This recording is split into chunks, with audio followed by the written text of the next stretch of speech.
welcome back to another episode of the Macro Podcast. My name is Randy Jung. I'm the Strategic Communications Director for Macro. And I'm sitting in for our podcast host, Daniel Aipa, who had a last minute thing come up and he is unavailable today. So here I am to fill in and very happy to welcome our guest today, Captain Wurst from the United States Coast Guard. Captain Wurst, welcome. Thank you. To our podcast, the Military and Community Relations Office. Please tell us a little bit about yourself and your role at the Coast Guard Sector Honolulu. Absolutely. Thank you so much for having me. First off, yes, Captain Nick Wurst, the U.S. Coast Guard. I'm the commander for Sector Honolulu here in Oahu. Married, wife, 2 young kids. This is our 3rd time back in Hawaii. We absolutely love it. Honored to serve in Hawaii. And for my role and responsibility as commander of Sector Honolulu, my area of responsibility encompasses 200 nautical miles around all of the main Hawaiian Islands, and then American Samoa as well.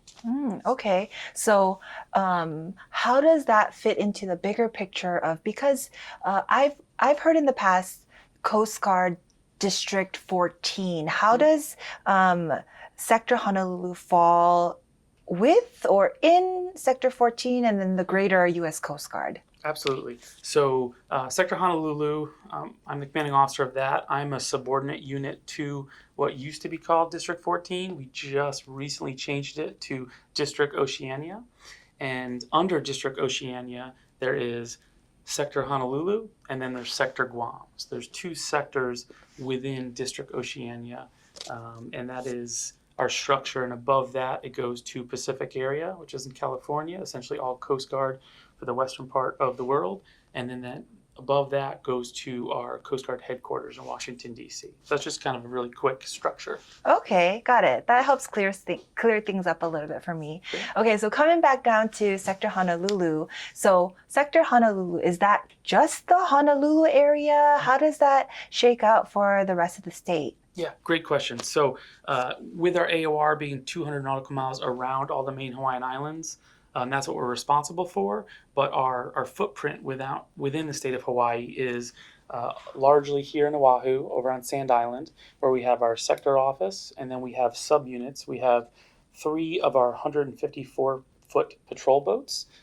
If you look across the river, there's the 2 large white ones, and then the 3 ones in the middle.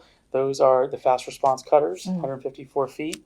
And then we have 3 small boat stations. One is here in Oahu, and then you have one in Kauai in Wili Harbor, and then you have one in Maui County in Ma'alaia. And those have the small boats. If you see in the harbor, they're the orange foam and the aluminum hull. Those are our response boat mediums that we use a lot for search and rescue, law enforcement, and things of that nature. So that's all of Sector Honolulu, and that's kind of our footprint and our laydown. And then also, not to forget about Big Island of Hawaii. We don't have any boats out there. However, we do have Coast Guard personnel that do inspections of vessels and things of that nature. So we really have personnel located on each of the 4 main Hawaiian Islands. I see. Okay. Thank you Absolutely. for sharing that and helping us familiarize ourselves with our sense of place, where we are, and how and where the Coast Guard falls into all of that. So let's learn more about the Coast Guard in Sector Honolulu. How is the Coast Guard different from the Navy or other branches of service? Certainly. So we are first and foremost always a military service. However, unlike all of our other sister services, they all fall under the Department of Defense. We actually fall under the Department of Homeland Security. Many people have seen the show Hamilton. They are familiar that Alexander Hamilton, as Secretary of Treasury, kind of created the then Revenue Cutter Service, which morphs down the line into the U.S. Coast Guard. But we started under the Department of the Treasury, and then we shifted in 1963, I believe, to Department of Transportation. And then after 9/11, when the Department of Homeland Security was stood up in 2003, we shifted to the Department of Homeland Security. So we are first and foremost always a military service, but we're not under the Department of Defense. And that gives us some unique authorities, which also makes us somewhat of a law enforcement organization, which really allows us to do some really interesting things that our sister services and DoD cannot. Interesting things. That's what I mean, yes, very good explanation. Thank you. But tell me more about those interesting things that the Coast Guard engages in that might be different from the other branches of service. Certainly. So one prime example is trying to combat narcotics flow into the United States. If we're out on the high seas and we see a vessel that is belonging to another nation, we can use our bilateral agreements that we have with other countries to get permission to then board the vessel as a law enforcement activity. Whereas Department of Defense, if it's a Navy ship, it would be an act of war, boarding a vessel from another country. Whereas a Coast Guard vessel can actually do that legally without creating international incident. I see. Okay. With that law enforcement authority. Got it. Huh. So it went, the Coast Guard was under the leadership or housed under many different entities. I heard Department of Transportation, and currently it's Department of Homeland Security. Okay, so I think that's a good reclassification that happened because of the unique, interesting things and the duties that Coast Guard and Coasties have. It sounds like that maritime type of enforcement and activities, I mean, it's called the Coast Guard for a reason. So tell us more about that and kind of those efforts that you oversee in Sector Honolulu over our oceans around the islands of Hawaii. Absolutely.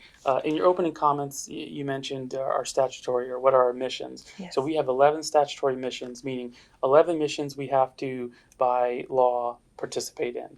Some of the most common here in Hawaii are search and rescue, environmental protection, fisheries enforcement, just in other various law enforcement, counter narcotics. Those are primary mission sets we deal with here in the Hawaii AOR. Search and rescue obviously being a very big one, and most people who think about the Coast Guard are familiar with that. But we have other mission sets that definitely wouldn't think of in Hawaii because we don't do it here, but ice breaking, we're very involved in that too. So we really, it's such a unique organization with the wide array of missions we do get involved in, and it's ever evolving too. The Coast Guard has gone through changes within our history, 9/11 being a big and most recent example, how we really refocused our mission sets really into Homeland Security and non-Homeland Security missions. So major events within the world certainly can change priorities, but those 11 statutory missions have remained for quite a long time. I see. Absolutely. Like through the statutory 11 missions are kind of like your benchmarks, right? And no matter what happens, those will be your benchmarks that you look back to and say, this is our guiding principles as we do the work we do, as you protect not only the nation, but the state and the people in the state. So along that line, as you're protecting the state, the people of the state of Hawaii, you make partnerships with people, with community, and state and federal entities, agencies. Can you tell us about the partnerships that the Coast Guard and Sector Honolulu has established in the state of Hawaii? Absolutely. Partnerships are key out here. I'll give a little context. So folks often ask me, what is the greatest challenge in Hawaii? What is the greatest strength of Hawaii in terms of the Coast Guard perspective for our world of work? And it really is the same answer. It's the tyranny of distance. We're out here miles from anyone, whether it's a natural disaster, an earthquake, a tsunami, or some action by an adversary, an oil spill.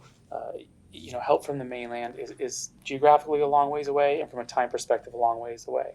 So that's the greatest challenge, but it also is in effect our greatest strength because we have such strong partnerships here, better than I've seen anywhere in the country, between federal, state, local, tribal, and industry partners to come together. It really is one team, one fight, one Hawaii. We come together to protect the maritime transportation system, to save lives with HPD, ocean safety, fire, and protect the environment, and just this beautiful island that is Hawaii. We all come together, and it's really, I've never seen it work so well anywhere else in the country. It's a beautiful thing, and that's why so many of us coasties just keep coming back to Hawaii. These relationships, these partnerships are just wonderful.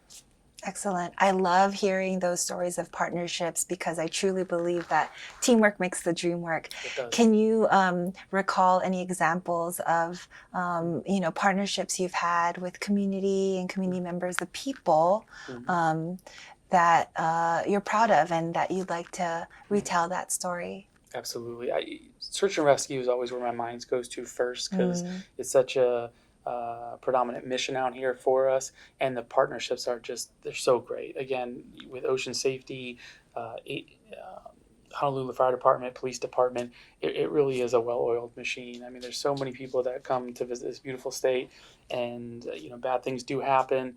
And to prepare for that, we have what's called search and rescue exercises, or SARXs, and we practice just so we have that interoperability between all of our agencies, and that practice leads to just amazing results. I mean, just recently we had off the southwest corner of Molokai, we had a 59-year-old man went out fishing on his little 22-foot vessel, went out by himself, went fishing, ran into some trouble. His boat sank on his VHF radio, channel 16, emergency broadcast frequency, said Mayday, Mayday.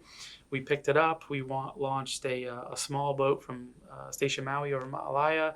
We launched helicopters from Air Station Barbers Point on the southwest corner of Oahu. We worked with some Navy aircraft up, and Ocean Safety and Fire responded from Maui County, from Molokai. And very long story short, we found the gentleman. We hoisted him with our helicopter, and the boat had completely sunk, and he was hanging on to a bait box, like a tackle box. Hanging to a tackle box. I heard that. Hoisted him, brought him back. Minimal, no injuries, and one life saved. Just a great day, and it really was a holistic effort between all of those agencies. Fire, police, ocean safety, Coast Guard, DoD. So it's a great feeling. Everyone comes together. Again, one team, one fight, one Hawaii. Common purpose. It's wonderful. Thank you very much for being that sense of safety and reassurance that if we get in trouble, you will come to our rescue, literally. Absolutely. So thank you for that, and conducting those training and training exercises so that you're ready in case something happens. Thank you. Absolutely. Okay. Well, one of the reasons we definitely wanted to sit down and get to know you and get to know the Coast Guard Sector Honolulu, but this Coast Guard's birthday is this month. That's true. Tell us about this birthday that's happening in 2025. It's 235. 35. Yes. Absolutely. Tell us more about that. Yeah, it's great. So August 4th is our 235th birthday. Just such a storied history of the Coast Guard. Began by Alexander Hamilton, made famous a bit by the play, and it's we've gone through iterations throughout our history of combining the steamboat service that did inspections on vessels, the life-saving service.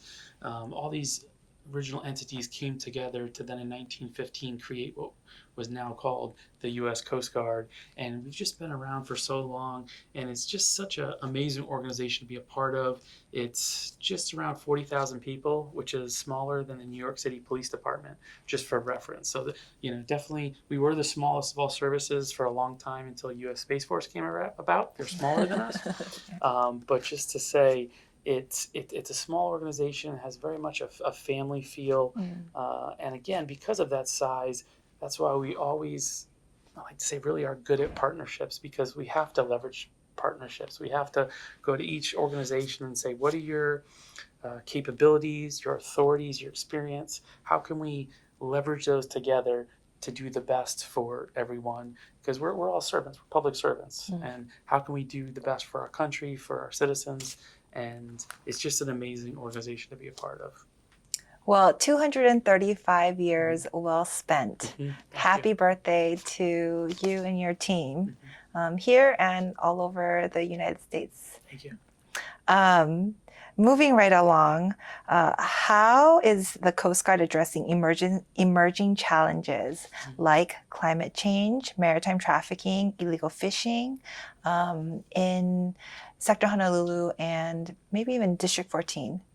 Oh, Oceania, right? Perfect. Yes. Perfect. Absolutely. Yep. So I would say for addressing kind of ongoing issues, again, we leverage those partnerships with, state of Hawaii. We're obviously very concerned about earthquakes, tsunamis, and the impact here, in particular to the port of Honolulu. 80-90% of the goods that are brought into the state are brought in here to the port of Honolulu, put in smaller barges, and sent out to the neighbor islands. Right. So we very much work, actually just came from a meeting with all of our port partners where we talk about the resiliency of the ports, the commercial ports throughout the state, specifically Honolulu, to mitigate risks, whether that's from natural disasters, whether that's from adversaries, to really protect that maritime transportation system that is the lifeblood of the state. So we work in close collaboration all the time to mitigate those threats. And we do that through these meetings, through planning exercises, so that when real things happen, we can work through them more efficiently. And just an example of that is, if a hurricane is coming through, we potentially could shut down the port. We being me as sector commander to traffic, maritime traffic in and out. So that means supplies aren't being delivered. That means the shelves on Costco's look a little light. Yes. It's done for the overall safety of the system, because if hurricane's coming in and we don't stop traffic and then there's an accident and it blocks the port, we could be down for quite a long time. So I'd rather shut it down for a day or two and then let the supply chain continue to work. So we work with our partners. So once the hurricane passes, we can ensure the port is safe, whether that's side scan sonar underneath the navigable waterway to make sure a vessel, in Kihei didn't sink and float over and block the channel to cause any issues. So whether it's, Army Corps of Engineers or the harbor pilots, Department of Transportation harbors, we all work together to make sure that the harbor is safe and secure before a disaster and after. So we've seen that in practice and really mitigated any supply chain issues because we're so quick about working together to verify there's no threat and then move forward once the hurricane passes. So that was a little bit of a long-winded answer. No, but that's excellent. No, it's good to know that these partnerships are working, right? Because we've experienced that here in Hawaii where something happens, there's a dock strike or something, and we've gone into the stores and they're wiped out because people are panicking, thinking that, we're going to have to hang in there for the long haul to get replenished. But thanks to organizations like the Coast Guard and the partnerships you've established and practice and exercise, we're back up and running sooner than later. Absolutely. So thinking about these natural disasters and emergencies, not necessarily maritime related, but somewhat. Okay, let's think about Maui. And, this month, birthday month for y'all, we commemorate the anniversary of what happened, the disaster that happened in Lahaina with the wildfires. And to be quite honest, I was not aware that Coast Guard had a presence in Maui at that time. Of course, now I do. And you all had a response effort in Maui. I want to briefly tell a story that I heard as I was kind of thinking about this. We heard about a coastie who was stationed in Maui, and she was from Maui local, had a home in Lahaina, and she found out when that was all happening that her home was burning down. But I believe she was at work, which was closer to where everything was happening. And she figured, well, my house, what am I going to do about my home? But there's something that I can do here. And so she jumped in the ocean and helped people evacuate and helped people figure their way out around through the fire, and it was a coastie. That's the story that we heard. Please tell us about the efforts and the activities that the Coast Guard engaged in during that terrible time. Absolutely. Yeah, first and foremost, my heart goes out to all those impacted by the Lahaina wildfires, and thanks for telling that story. And I think that's just one of many stories that really just goes to show you the culture of the Coast Guard.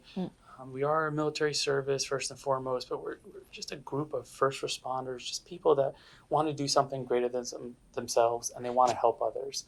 And that really is the culture. And on that day, our Coast Guard small boat station in Ma'alaya, just on the south side of Maui, when the wildfires occurred, there was a report of many people to escape the fire were just jumping into the water and needed to be rescued. So the team immediately launched their 45-foot response boat medium, their boats, and went over there and actually initially pulled 17 people out of the water and saved 17 lives. And that was immediate, just when. And it's just those stories just really get to you. That's why we do what we do, and on top of that, it wasn't just a response. It was post that horrible event, coasties have historically always just been really big in embedding themselves in the local community. And we don't just work here, we live here, they're our neighbors. And there was a lot of community efforts after, just to try to help people rebuild and reconstitute and just get back to somewhat of a normal way of life.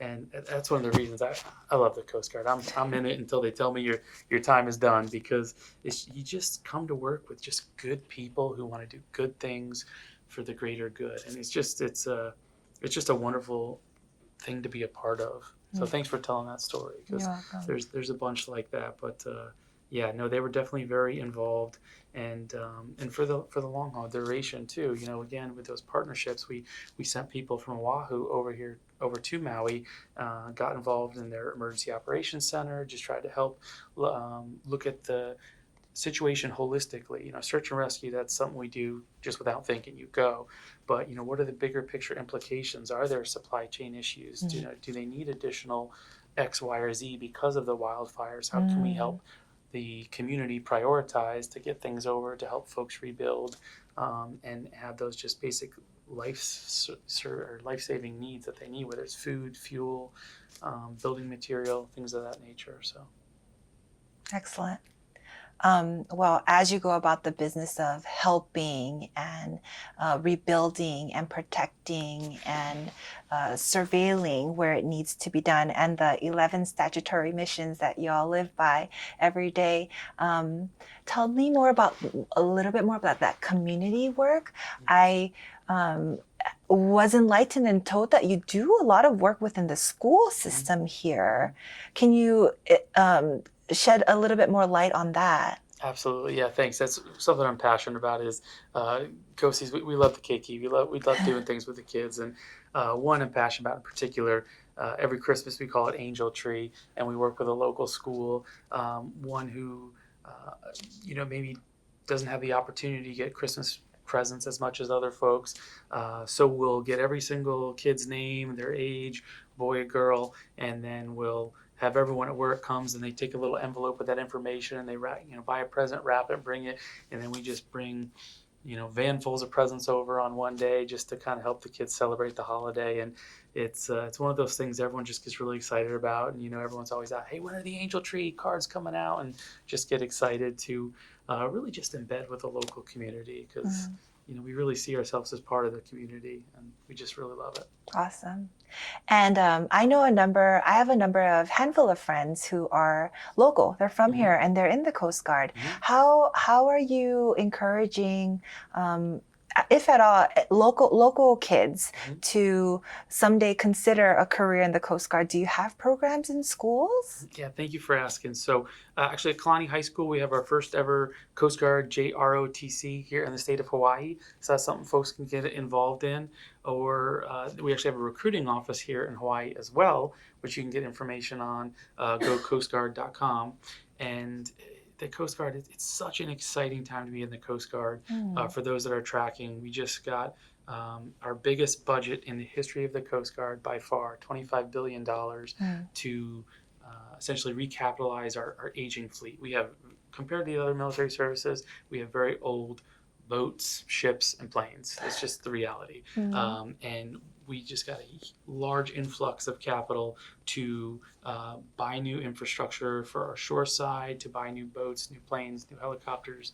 And with that, it's such an exciting time for young kids to join the Coast Guard in terms of leveraging all the newest technology to go out there and do those statutory missions, to save lives, to respond to these horrible things such as Lahaina wildfires. I mean, we will never be more technologically advanced than we are here in these next coming years, and it's just a really exciting time. So if folks do want to, that website, the JROTC, and what I always like to joke with my friends from other services is the duty stations. I mean, this is my third time in Hawaii. I've been to Key West. I've been to California. Like, as far as it goes, the Coast Guard has some pretty good duty stations. So tell your kids. That's what I tell people. Excellent. Well, thank you for telling us about how local people, local kids can get involved with the Coast Guard. What's something that people might be surprised to hear or learn about the Coast Guard? I think for the state of Hawaii in particular, is that we have the footprint within each of the 4 major Hawaiian islands, but then those 154-foot fast response cutters, the ships I spoke about, we actually send them throughout Oceania down to American Samoa and work with other partner nations, doing things under what we call Operation Blue Pacific, to do things such as combating illegal fishing. Individuals from other countries who are coming into U.S. waters and fishing, and a lot of folks that happens with other nations too, and they're more of a subsistence fishing. They're fishing just to survive, to feed the local population, and have folks from other nations trying to come and encroach in their exclusive economic zone or their waters for their fish. So we help work with those other nations who maybe don't have the resources or the boats, the planes, to really try to stop those other nations from encroaching on their natural resources. So we help them get after that problem too. So it's so just to say, the reach of the Coast Guard is quite expansive, even here in Hawaii and throughout the Indo-Pacific. What's something that most people don't know about or might be surprised to learn about the Coast Guard? So I would say probably the biggest thing is the reach the Coast Guard has. A lot of people think of the Coast Guard just on the continental U.S., the 48 states, but we really have a presence throughout the world and really in the Indo-Pacific. Quite a large presence here in Oahu, but also we have folks stationed in American Samoa, in Guam, and even the 154-foot response cutters. We send those down to American Samoa, and we work with partner nations to help them enforce and protect their natural resources, to combat illegal fishing by other countries, and also a host of other law enforcement, national security issues. So I think people will be surprised just how far and the reach the Coast Guard actually has. That's excellent. Good to know. Yeah, protecting the natural resources anywhere, but in Hawaii is very important and holds a very special, near and dear place for a lot of us that live, work, and play here in Hawaii. So that's very good to know. All right. Well, looking ahead for Sector Honolulu, what's in store in the next year, maybe next 3 years, as the new commander for Sector Honolulu? What you got on your plate? Absolutely. Well, been here a month, really enjoying it thus far. But I will say, being my 3rd time in Hawaii, I am coming back here. I'm just filled with aloha and purpose. I really have a lot I want to do. Living in Hawaii is a very special place, as everyone who lives here knows. And I'm really passionate about protecting the state, and one of the big priorities is the maritime transportation system, because it really is the lifeblood of Hawaii, and protecting that in essence will help save lives, protect the environment, and really just protect this beautiful island that is Hawaii. And a lot of time and energy will be spent just ensuring the resiliency of the port, and which then will protect the resiliency of the local economy. And also from a national strategic and homeland security perspective, as far as the United States is concerned, it's very important to protect it as well. Well, thank you very much. And we look forward to watching as you go about your business, help saving people when they get in trouble in the ocean. Thank you so much for joining us to tell us about all the great things that the Coast Guard and Honolulu Sector Honolulu does in this great state of Hawaii. Captain Worst, All right. thank you so much. Thank you so much. I appreciate it.